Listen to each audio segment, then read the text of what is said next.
আসসালামু আলাইকুম সুপ্রিয় দর্শক বন্ধুরা।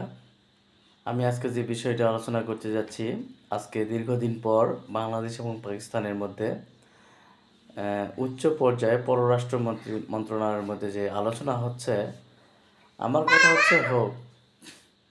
বাংলাদেশের জনগণের একটা প্রত্যাশা রয়েছে।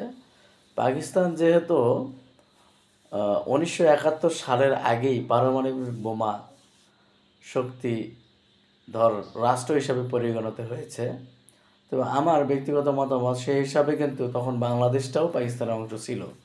সেক্ষেত্রে বাংলাদেশের জনগণেরও কিন্তু এই পাকিস্তানের পারমাণবিক বোমা তৈরির অর্থ সম্পদ অর্থ ছিল। সেক্ষেত্রে বলা যায় পাকিস্তানের পারমাণবিক বোমা তৈরির পেছনে বাংলাদেশ জনগণের অবদান রয়েছে। সেক্ষেত্রে যেহেতু এখন বাংলাদেশ পাকিস্তান 1971 সালের মহান মুক্তিযুদ্ধের মধ্য দিয়ে দুটি দেশ বিভক্ত হয়ে বাংলাদেশ নামের একটি স্বাধীন রাষ্ট্র গঠিত হচ্ছে।